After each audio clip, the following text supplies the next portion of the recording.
Hello students, मैं Shatrughan Mishra target times के YouTube channel पर आपका स्वागत करता हूं।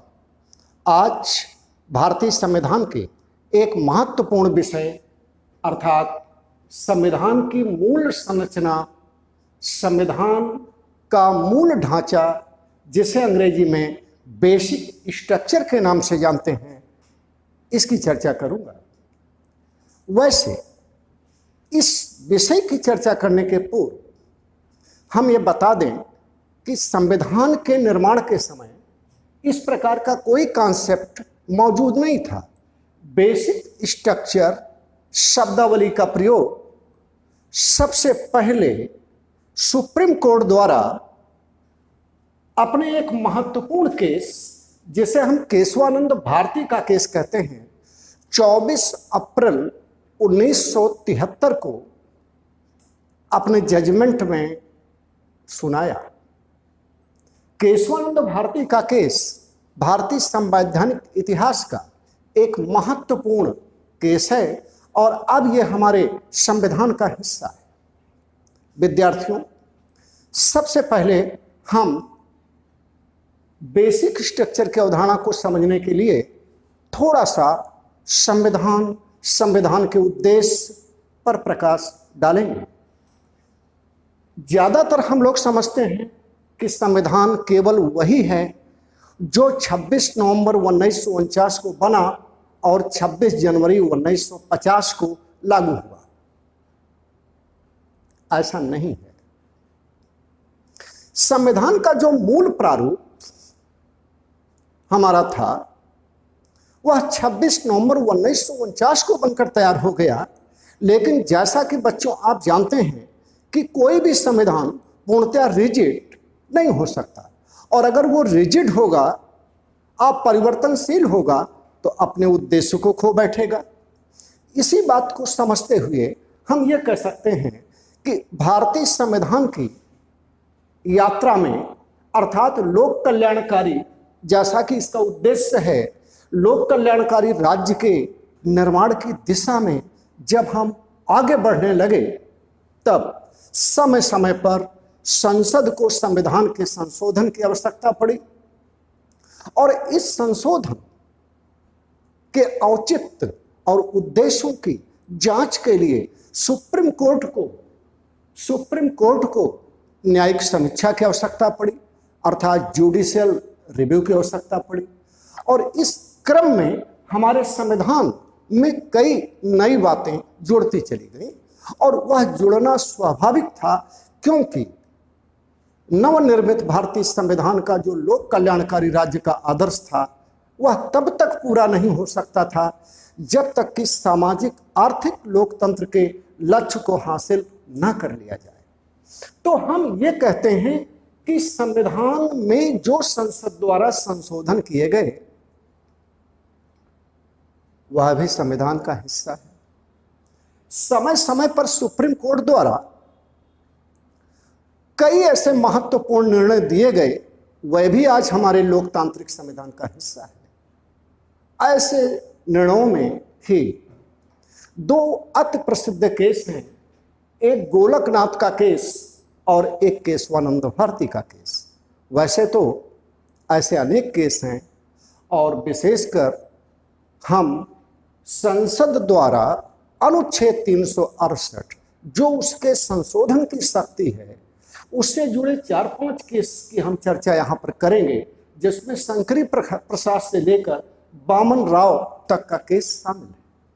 लेकिन इसके पहले हम ये बता दें कि संविधान लागू होने के ठीक 1 वर्ष के भीतर ही हमें अपने संविधान को संशोधित करना पड़ा।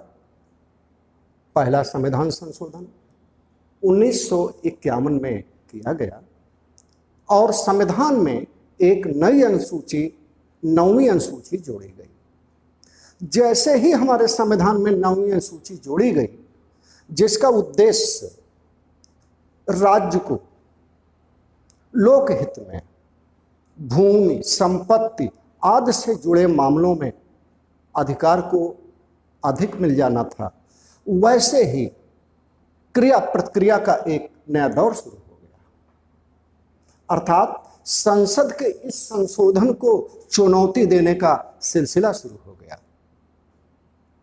और इस क्रम में पहला केस आया शंकरी प्रसाद का केस। हम शंकरी प्रसाद के केस को डिस्कस करने के पहले कुछ संविधान निर्माताओं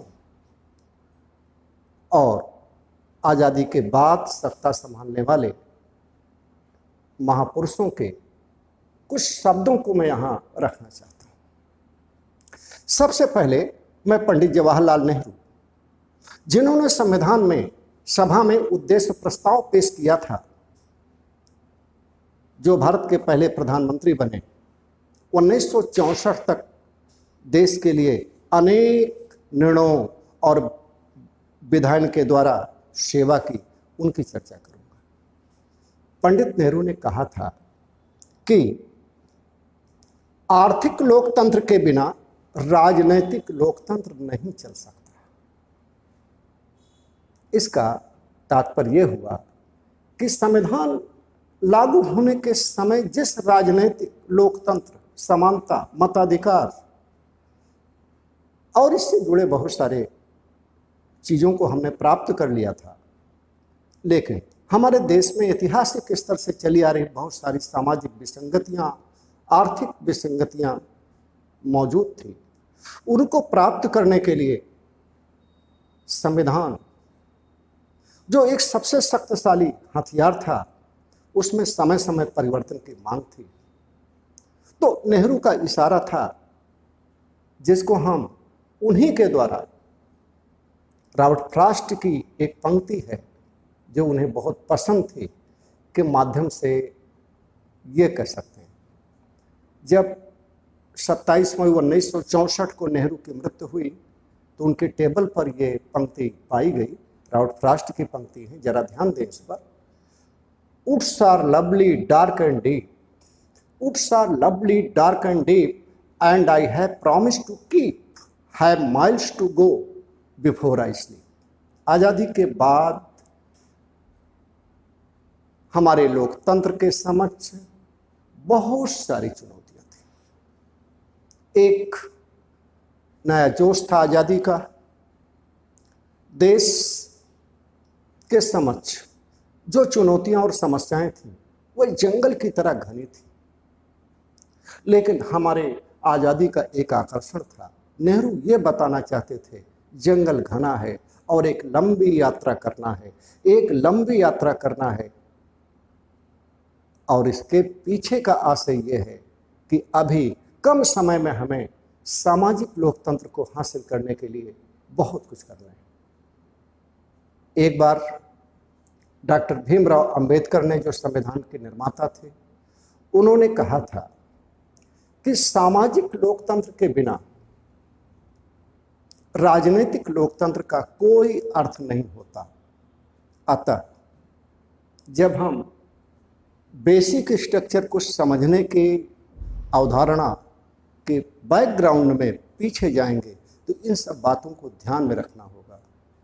आप विद्यार्थियों जानते हैं कि संविधान निर्माण के समय भारतीय संविधान के भाग 3 में, जिसे हम फंडामेंटल राइट या मूल अधिकार के नाम से जानते हैं, 7 मौलिक अधिकारों को दिया था। इन 7 मूल अधिकारों में समानता का अधिकार, स्वतंत्रता का अधिकार, शोषण के विरुद्ध अधिकार, धार्मिक स्वतंत्रता का अधिकार, शिक्षा संस्कृति का अधिकार और एक था संपत्ति का अधिकार, राइट टू प्रॉपर्टी, और संवैधानिक उपचारों का अधिकार।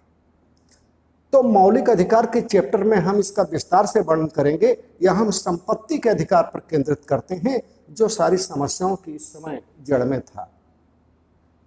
हालांकि इसे आगे चलकर 44वें संविधान संशोधन के द्वारा 1978 में मोरारजी देसाई की सरकार ने, अर्थात जनता पार्टी की सरकार ने निरसित कर दिया, रिपील्ड कर दिया और इसे अनुच्छेद 300A में इस्टेब्लिश कर दिया, प्रतिस्थापित कर दिया। यहाँ पर बात आती है कि जो संसद है, क्या वो भारत में सर्वोच्च है? क्या सुप्रीम कोर्ट भारत में सर्वोच्च है। अपने पूर्व के लेक्चर्स में मैं बता चुका हूं कि भारत में रूल ऑफ लॉ है। भारत में बच्चों क्या है? रूल ऑफ लॉ है। और हमारा जो संविधान है वो एक लॉ है, एक विशेष कानून है, जिसे हम सर्वोच्च कानून का दर्जा देते हैं, जिसे हम फादर कानून कहते हैं, जिसे हम मदर लॉ कहते हैं, जिसे हम सुप्रीम लॉ कहते हैं। और इसी संविधान को हमारी राजनीतिक व्यवस्था में सर्वोच्चता प्राप्त है। अगर हम संपूर्ण प्रभुसत्ता की बात करें तो वह आम जनता में होगी, क्योंकि जनता की इच्छा के परिणाम स्वरूप ही हमारा संविधान आया। और यह संविधान ऐसा नहीं है कि इसमें परिवर्तन नहीं हो सकता, इसमें संशोधन नहीं हो सकता, इसकी पूरी व्यवस्था की गई है। और हमारे संविधान ने ना तो संसद को सर्वोच्चता दी ब्रिटेन की तरह, और ना ही न्यायपालिका को सर्वोच्चता दी अमेरिका की तरह। यहाँ ध्यान से समझिएगा, ना तो हमारे यहाँ पार्लियामेंट सुप्रीम है और ना हमारे यहाँ सुप्रीम कोर्ट सुप्रीम है। हमारे यहाँ ये दोनों संस्थाएं under the better control of the parliament है, better control of the law है। इस प्रकार हम कह सकते हैं कि संसद और सुप्रीम कोर्ट दोनों को एक सीमित और प्रभावशाली भूमिका लोकतंत्र को सुंदर बनाने में अदा करना है। इस बात को अगर हम समझ लें तो हम कह सकते हैं कि संसद को अनुच्छेद 368 के अंतर्गत संविधान के संशोधन की शक्ति दी गई है। लेकिन यह भी साथ साथ जान लें कि यह संसद द्वारा किया गया कोई संशोधन मूल अधिकारों या संविधान की भावना के विरुद्ध है, तब वह संशोधन उतनी मात्रा तक नल एंड वाइड है, अर्थात व्यर्थ है, नहीं हो सकता। और यह जांचने की शक्ति सुप्रीम कोर्ट को संविधान ने कन्फर्ड की है, दी है। इसी क्रम को ध्यान में रखते हुए हम कहेंगे अनुच्छेद 368 जो amending power of the parliament है, क्या इसके माध्यम से हम पूरे संविधान का संशोधन कर सकते हैं? क्या मूल अधिकार का संशोधन कर सकते हैं? हम बेसिक स्ट्रक्चर को समझने की दिशा में अब बढ़ते हैं प्रभावशाली ढंग से। तो प्रश्न ये था संविधान लागू होने के बाद से ही कि क्या अनुच्छेद 368 संशोधन को असीमित शक्ति देती है? क्या यह मूल अधिकारों में भी संशोधन कर सकती है? शंकरी प्रसाद केस में सुप्रीम कोर्ट में प्रथम संविधान संशोधन को चुनौती दी गई।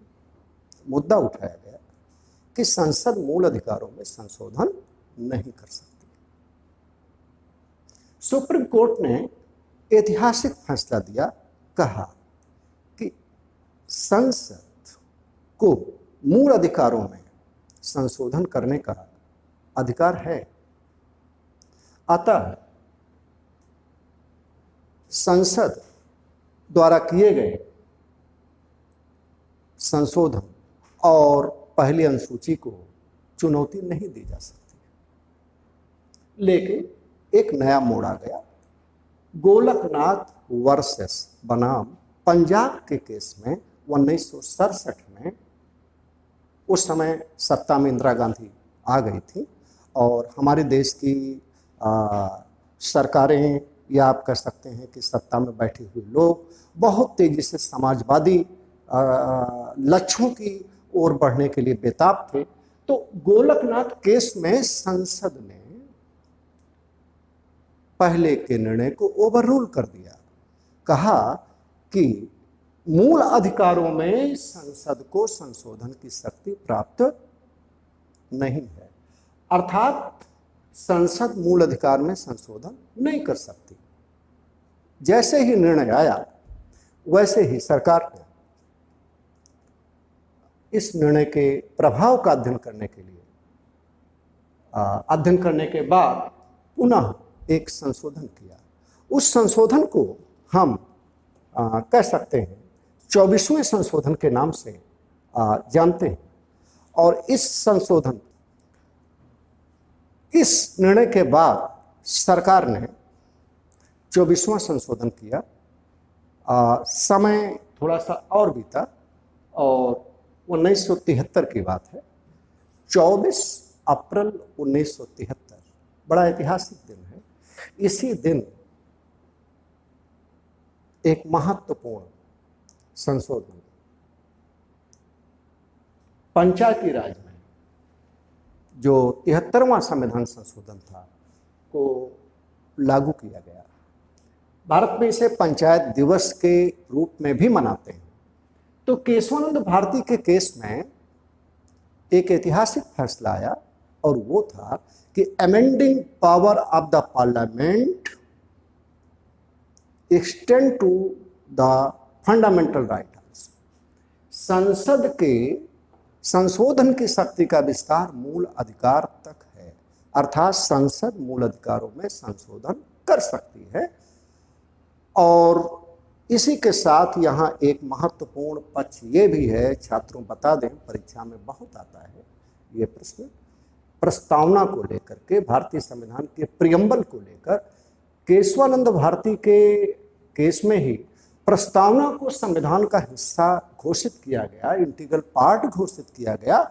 और इसी के बाद आगे चलकर 42वें संविधान संशोधन के द्वारा इंदिरा गांधी की सरकार ने प्रस्तावना में 3 शब्द सोशलिज्म, सेकुलरिज्म और इंटीग्रिटी, नेशनल इंटीग्रिटी, समाजवाद, धर्मनिरपेक्षता एवं अखंडता शब्द को जोड़ा। तो कहने का तात्पर्य है कि केशवानंद भारती केस ने सरकार के 24वें संशोधन को वैलिड माना और ये कहा कि संसद पूरे संविधान का संशोधन कर सकती है। इस प्रकार संसद के संशोधन की जो शक्ति है वो पूरे संविधान पर विस्तृत हो गई और यहीं पर एक नया कॉन्सेप्ट जन्म लेता है। यही इसी केस में पहली बार सुप्रीम कोर्ट ने संविधान की मूल संरचना, बेसिक स्ट्रक्चर का उल्लेख किया। और ये बेसिक स्ट्रक्चर क्या है, यहीं से आगे बढ़ते हैं। तो सुप्रीम कोर्ट ने कहा कि संसद बेसिक स्ट्रक्चर का हनन नहीं कर सकती। एक प्रकार से सरकार जीत भी गई और सरकार हार भी गई। सरकार को तो यह कह सकते हैं कि संसद अधिकतम शक्ति चाहती थी, लेकिन सुप्रीम कोर्ट ने एक संतुलन बनाने के लिए प्रोहिबिशन कर दिया, अर्थात कुछ नियंत्रण लगा दिया। सरकार को भला नियंत्रण कब पसंद है। आगे चलकर 42वें संविधान संशोधन के माध्यम से 1976 में, इसे हम मिनी कॉन्स्टिट्यूशन भी कहते हैं।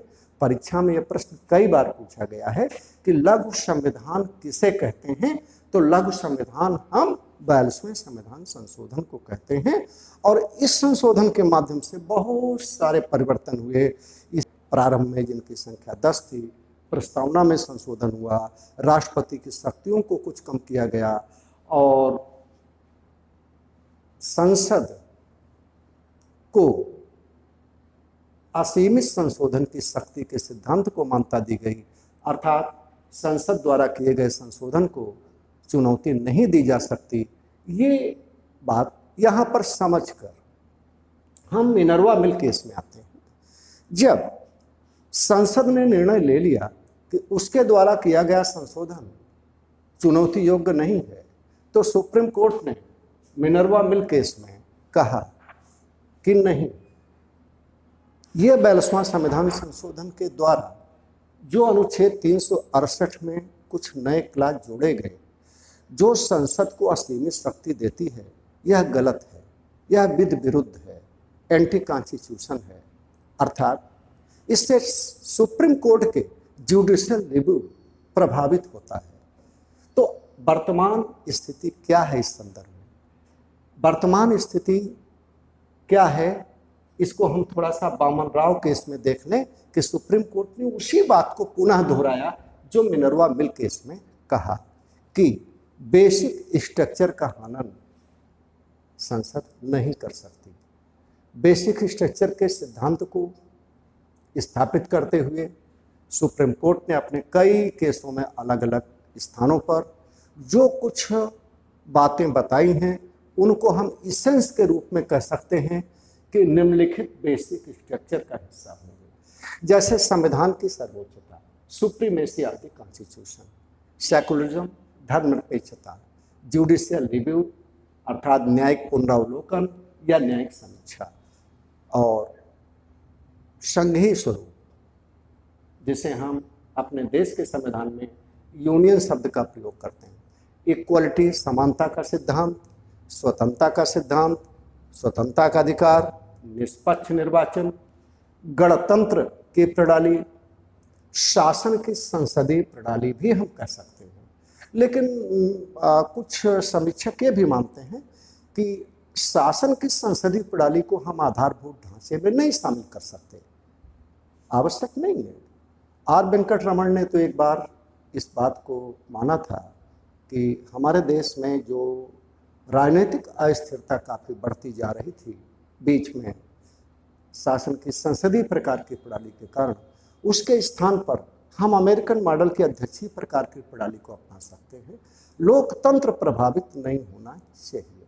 तो इस प्रकार हम कह सकते हैं कि भारतीय संविधान के मूल अधिकारों में भी हमारे संसद संशोधन कर सकती है, लेकिन मूल अधिकार की उन बातों का संशोधन नहीं हो सकता जो आधारभूत ढांचा है और जो जनता के लोकतांत्रिक उद्देश्य को या लोक कल्याणकारी राज्य को प्रभावित करते हैं।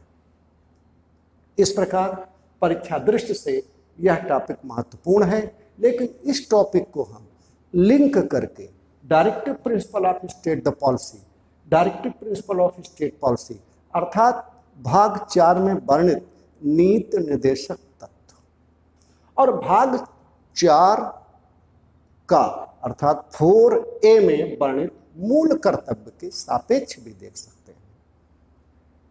मूल अधिकार directive principle of state policy में बड़ा कौन है, यह भी विवाद का विषय रहा है।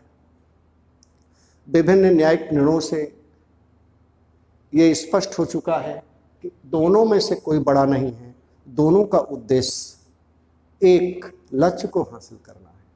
पहले तो ये परंपरा रही कि सीधे सीधे मूल अधिकारों को ही हम बड़ा मानते थे, भाई इसे मैग्ना कार्टा का भी दर्जा दिया गया। एक बार अंबेडकर से पूछा गया कि आपकी दृष्टि में संविधान का कौन सा अनुच्छेद सबसे महत्वपूर्ण है, तो उन्होंने 32 को बताया। अच्छा, यह भी एक कारण है कि ये इनफोर्सेबल है, प्रवर्तनीय है। अनुच्छेद 32 के माध्यम से आप सुप्रीम कोर्ट जा सकते हैं। अनुच्छेद 37 में स्पष्ट उल्लेख है कि ये directive principle of state policy अप्रवर्तनीय है। तो भाई क्या संविधान निर्माताओं का उद्देश्य ये था कि हम मूल अधिकार यदि दे रहे हैं नागरिकों को, तो वह मूल अधिकार अमोघ हैं, इरिकोवेबल हैं, या उनका कभी कंट्राडिक्शन नहीं हो सकता, या देश हित में रेलवे का विस्तार करना है, बंदरगाहों का विस्तार करना है, राजमार्गों का विस्तार करना है, बड़े कल कारखाने लगाने हैं, और अगर किसी एक व्यक्ति की प्रॉपर्टी, संपत्ति या कुछ जमीन का हिस्सा आदि आदि यदि बाधा बन रही है, तो क्या कानून बनाकर उसको कंपनसेशन देकर ऐसा कुछ नहीं किया जा सकता जिससे विकास हो? तो एक विकास, पिछड़े देश में विकास की अवधारणा को जब आगे बढ़ाया गया तो आवश्यकता पड़ी, और फिर जमींदारी कानून को समाप्त किए बिना आज़ादी के बाद आर्थिक लक्ष्यों को प्राप्त नहीं किया जा सकता था। भारी विषमता थी। इन सब विषमताओं को दूर करने के लिए संविधान में बहुत सारे सामाजिक आर्थिक प्रावधान करने आवश्यक थे। तो इन सब बातों को लेकर एक सफल लोकतंत्र बनाने के लिए आवश्यक था कि एक तरफ संसद को छूट भी दी जाए, संसद को शक्ति भी दी जाए, उसके संशोधन को रोका ना जाए, लेकिन ऐसा भी ना हो कि संसद डिस्पोटिस्ट, निरंकुश हो जाए और असीम शक्तियां धारण करके और अपनी सत्ता को बनाए रखने के लिए या अपने लाभों को सुनिश्चित करने के लिए वह संविधान को तोड़ मरोड़ दे। इन सब चीज़ों का सुप्रीम कोर्ट ने ध्यान रखा। अतः आइए हम निष्कर्ष की ओर बढ़ते हैं केशवानंद भारती केस परीक्षा का एक विषय है। टिप्पणी के लिए भी ऑब्जेक्टिव क्वेश्चन में भी आता है। प्रश्न बनता है कि बेसिक स्ट्रक्चर आधारभूत संरचना का सिद्धांत किस न्यायिक केस में दिया गया, तो उत्तर है केशवानंद भारती का केस। केशवानंद भारती का केस इसलिए भी हम जानते हैं कि यह संसद की सर्वोच्चता और न्यायपालिका की सर्वोच्चता के बीच एक संतुलन बनाता है, अर्थात संसद की असीमित शक्ति, असीमित संशोधन की शक्ति पर प्रतिबंध लगाता है, लेकिन उसके संशोधन की शक्ति जहाँ तक रिलेवेंट है, लोकहित में है, उसकी छूट भी देता है। अर्थात निष्कर्ष में संसद के अनुच्छेद 368 के अमेंडिंग पावर का विस्तार अब मूल अधिकार सहित पूरे संविधान पर है, लेकिन यह एक शर्त है कि बेसिक स्ट्रक्चर का हनन ना हो। तो बच्चों ये समझ गए होंगे। यदि कोई इस टॉपिक से जुड़ी कोई समस्या हो तो बिल्कुल आप निसंकोच हमारे चैनल में दिए गए नंबरों पर संपर्क कर सकते हैं, हम उनका जवाब देंगे। धन्यवाद।